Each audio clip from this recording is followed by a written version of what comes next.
A Game 7 road victory, and Portland wins the series to advance.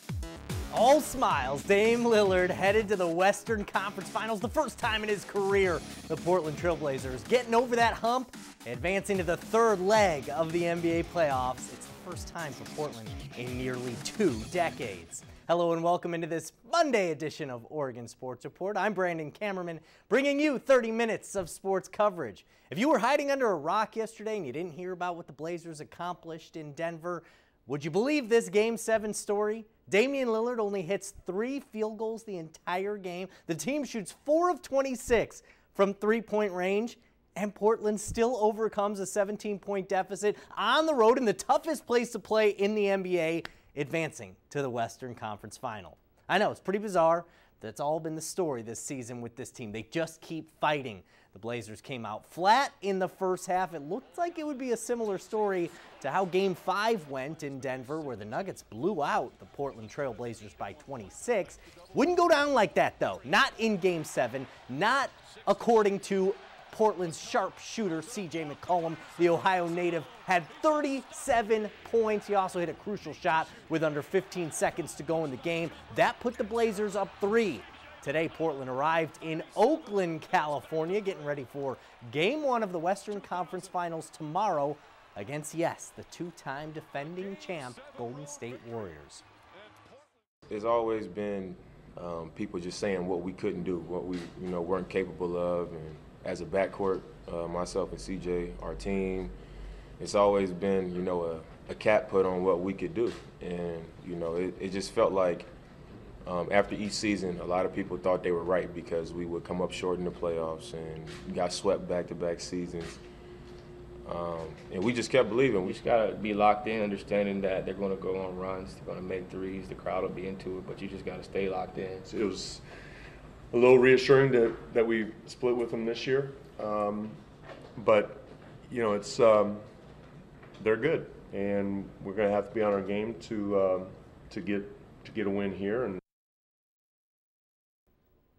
going back to Game 7 in Denver, McCollum didn't just shine on offense. He might have saved the game. He had a huge block on Denver's Jamal Murray with less than 5 minutes to go. You check it out right there as he comes from behind, sort of the LeBron James block. McCollum spoke about that moment following the win.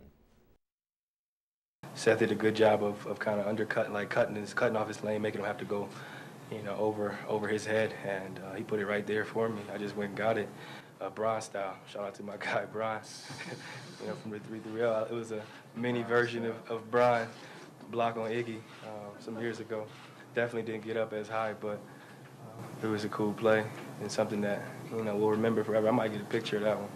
Hang that joint up. I was kind of picking up my speed, so when he blocked it, I was like, oh, I got to get down there and help, or else it'll be on film, and I didn't run back. So I kind of knew he was going to do it. He's a superb athlete, and like I said, he was battling all day, and, that was just a dude doing whatever it took. Doing whatever it takes. Game 1 against the Warriors is 6 o'clock tomorrow night in Oakland. It's going to be on ESPN. The series then shifts back to Portland coming up later this week. The Blazers had some fun on social media, sharing their victory party after the game, a party in a plane, a photo of the team celebrating on the airplane as they departed for Oakland. Then C.J. McCollum tweeted a few photos of himself celebrating with head coach Terry Stotts in the locker room. The Blazers front office also making an appearance in the locker room. Everybody celebrating. Jody Allen, the sister of former Blazers owner Paul Allen, who passed away earlier this season, celebrating with the team as well. Blazers are known for their family culture, and it sure showed after Game 7. Being about each other, not being about one guy or two guys. I think we really built that up from the jump. And to have that, it takes everybody, not just the players. You got to have the coaches, training staff, the front office, security, everybody who's with us there every day. I don't look at them as my teammates. I look at them as my family. So I'm just very happy for them. And I joined this team February. So, I'm still pretty new, but I can tell how much the off-the-court stuff translates to on-the-court stuff. So I think I'm really proud of and very happy for them. We had adversity this whole year, with Paul going down, with, Nurk going down, and, with Yim, John Yim being in a car accident. So I think, once again, pressure can, you know, bust pipes or make diamonds. You know what I'm saying? So we never thought we were about to lose or anything like that. Blazers had more adversity in that game. Guard Rodney Hood underwent an MRI today on his left knee. Blazers beat reporter Casey Holdoff says Hood has a bone bruise. He's questionable for game 1. He went down mid-court in the third quarter last night, grabbing his left knee. Looked really bad at the time. He was backing into a pick set by Torrey Craig. Warriors also dealing with the injury bug, maybe a little bit of a more well-known player. Golden State says Kevin Durant as well as DeMarcus Cousins, both of them will not play tomorrow night in game 1. But you know who will play? Seth Curry and Steph Curry. Tomorrow night's matchup features that family feud between the Curry brothers. Seth and Steph facing each other. It's the first time in NBA history that two brothers will play against each other in a conference finals or in an NBA finals. However, they're taking it in stride. Seth Curry calling it a dream come true. The parents say that they will flip a coin to decide who they'll each root for before game time. Hopefully they don't both flip. It's off to Leonard, defended by Simmons. Is this the dagger?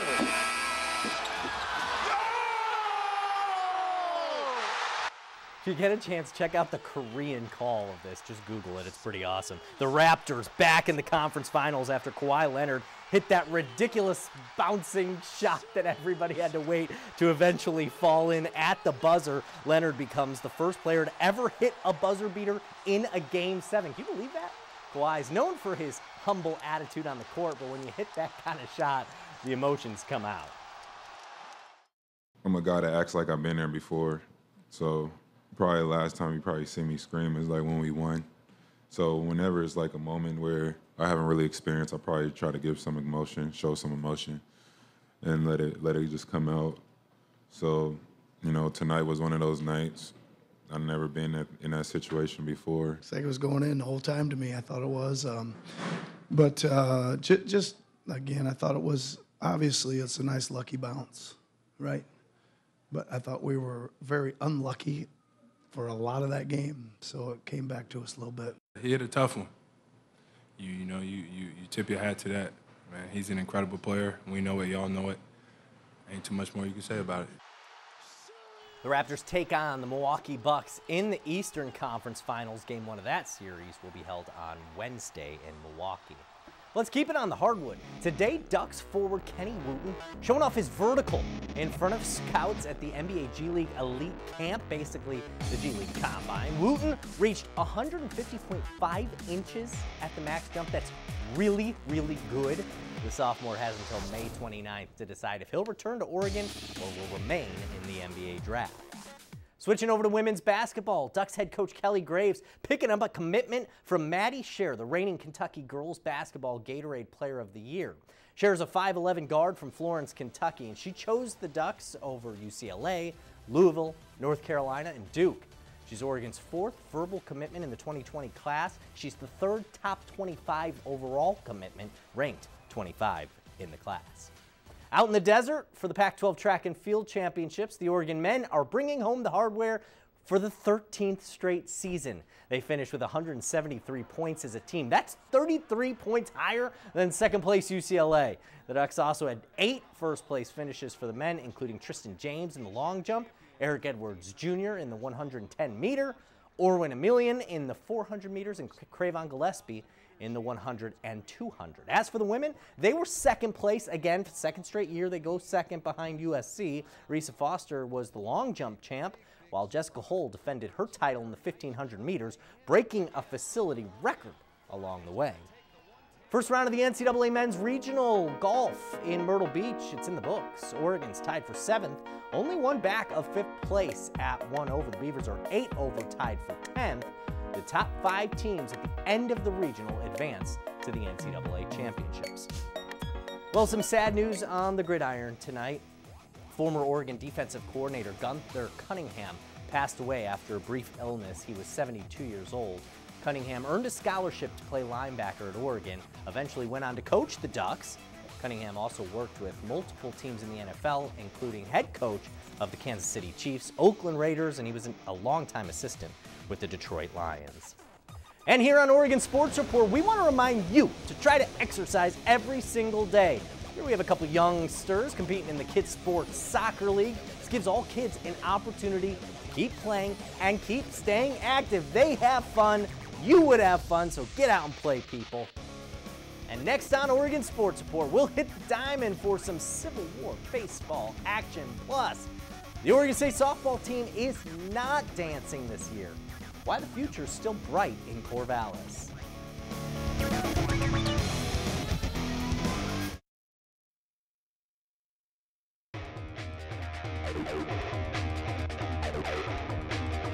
Welcome back. 2 more weeks of the college baseball regular season. Oregon State picked up a series win over Oregon in the Civil War this past weekend. The Beavers won the first 2 games, but the Ducks picked up a win on Sunday. That win broke a 5-game losing streak in conference, and it was especially nice to come against the state rival. We just wanted to play better baseball and get a win against a quality team, a top 10 team, and you know, maybe we can use that experience in the next 6 games in conference.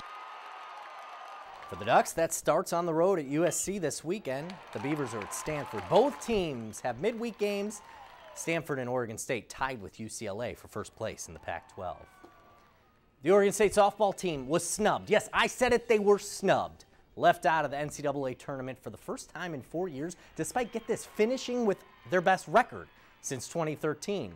Well, no doubt they wanted to play in the tournament, but there is a whole lot to look forward to with this team.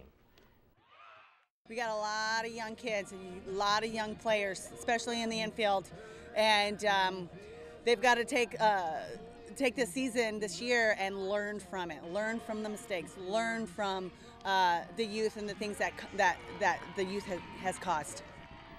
I could go on a rant here. I don't think we have the time in the show, but Oregon State should have been in the tournament. 6 of the Beavers' regular starters were freshmen or sophomores this year. That's a good sign for next year. Also a good sign for the Ducks. They finished their 2019 campaign with only 1 win in their last 10 games. Yeah, it wasn't great. Most of Oregon's key players, though, were not those that received flowers on Senior Day. Head coach Melissa Lombardi has high hopes for her team next year. Their experiences that they've had this year are going to go such a long way. It's hard because you don't maybe get to see all of it right now, but you're going to see it. You're going to see it. It's going to be cool next year to be sitting here in front of you all talking about this group and what are we going to be saying about this group next year, and how much are we going to be referring to what this year did for them. Those are things that you're going to hear next year.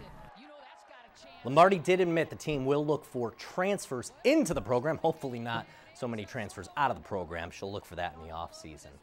Former Duck pitcher, one of those transfers out of the program, Maggie Ballant, has a new home for her final 2 years of college softball. Today, Ballant revealed on social media that she'll be taking her talents to Southern California, San Diego State. The right-hander was 7-1 with a 2.1 ERA in 2018 with the Ducks. She was one of 9 players to leave Oregon in the offseason.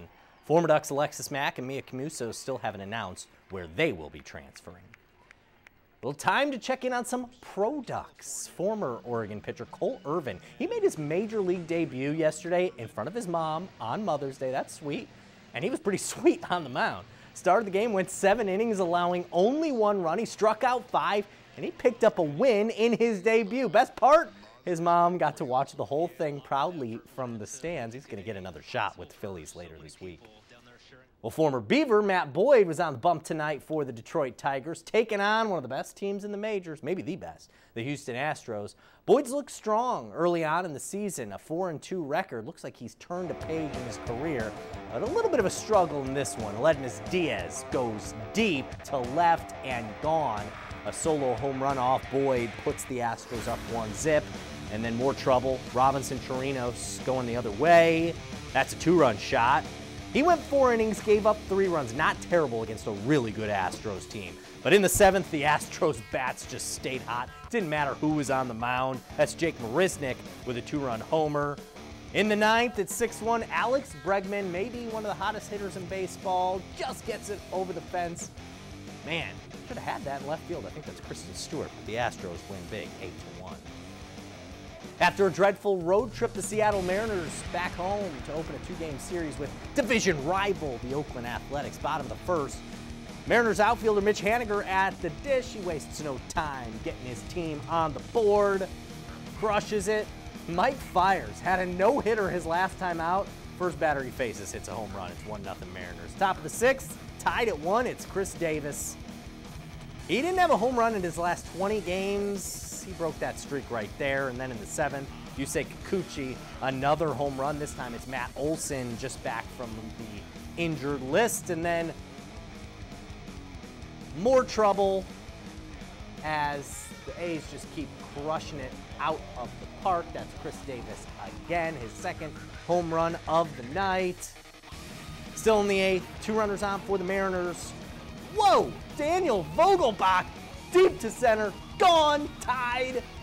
Unfortunately, that tie would only last a couple more innings. The A's score a run and lead 5-4 in extra innings.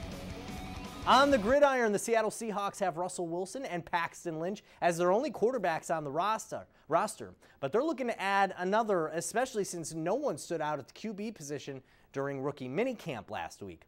Former New York Jets and San Diego Chargers quarterback Geno Smith is set to visit the Seahawks on Wednesday. Smith was the second-round pick of the Jets. He spent 4 years in New York, hasn't played too much since 2015. He's only appeared in 10 games.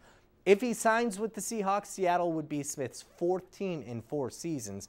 Also played with the New York Giants. Next on Oregon Sports Report, we'll introduce you to an area man who started racing along with his dad. Now he's the one receiving all the support. We'll explain.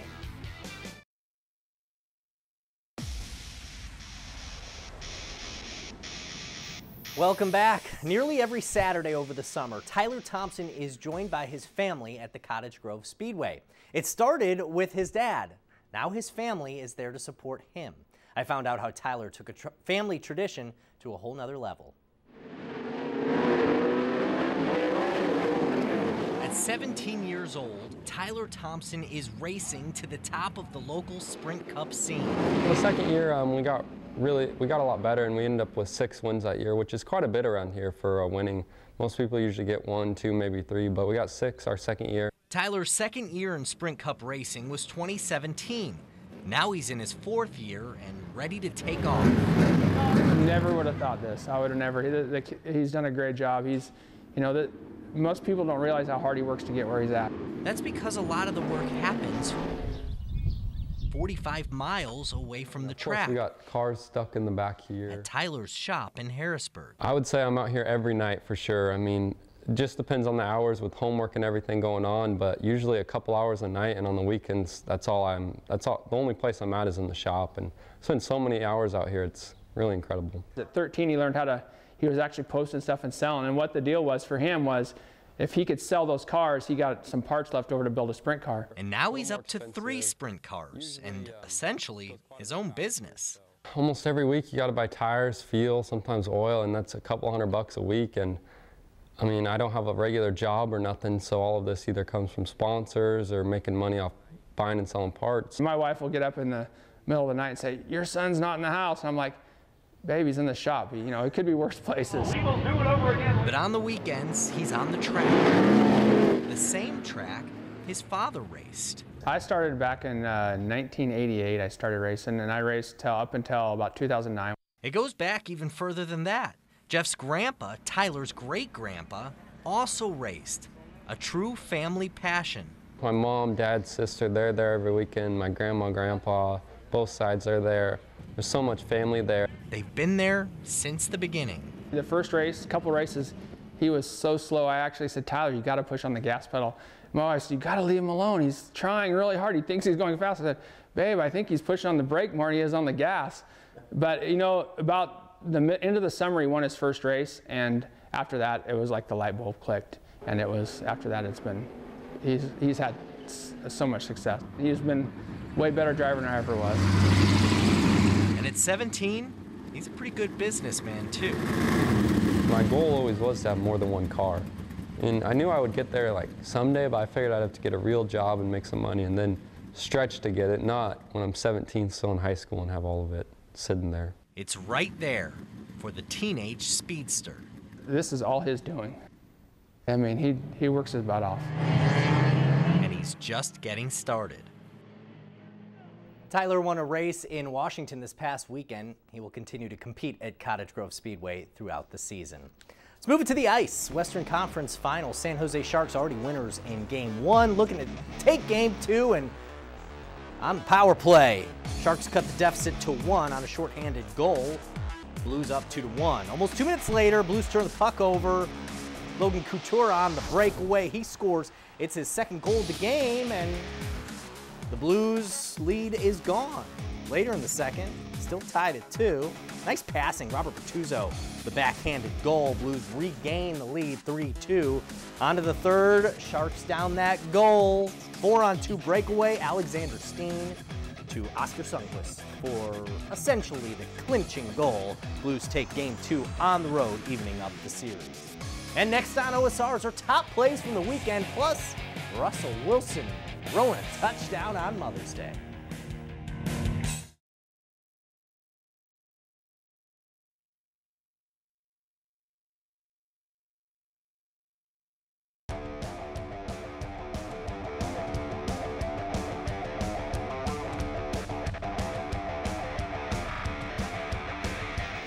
Oh yeah, time for Top Plays, brought to you by George M. Sutton RV, that you're going to like it here. Top Plays of the Week. Garrett Hampson, the pop-up in the Padres-Rockies game. Check it out. Greg Garcia races over into the wall and makes the sliding catch. Hampson got sent down to minor leagues today. You never know. Maybe if that dropped and he got a hit on the next play, he'd be still in the majors. Anyways, next up, Blazers, Nuggets, man. This whole game could be our top play. Game 7 and the dish inside to Myers Leonard, who throws it down. Blazers got production from their backups. That was key. Dunking on Mason Plumlee. Blazers going to the Western Conference Finals. Next up, we'll keep it with the Blazers. Another part of their Game 7 victory. CJ McCollum, the block from behind. The LeBron block. Check it out. Slow motion. He comes flying in. Mr. Athlete, what a game for CJ. 37 points in the Game 7 win. Our top play. Sorry, CJ. That was a good play, but we got to give it to Kawhi. And just the vision of this. Watch the fans. Watch the fans. Watch the fans. Check it out. The flow. Wait. Oh, yeah. Celebrate. The roll. Everybody had to wait. I was watching this game live. I thought it was, I didn't think he hit it. He did, though. And finally tonight, we're going to turn to some off-season football. Russell Wilson flexing some of that big-time extension money he got from the Seattle Seahawks for a great cause, though. The 5-time Pro Bowler surprised his mom with a house on Mother's Day. Yes, he signed a 4-year, $87 million extension, so he has a few more dollars than the average person. But Mom had no idea. She did not believe him at first. Saw her face. She thought it was a joke. Big kiss. Happy Mother's Day, everyone. We'll see you tomorrow night.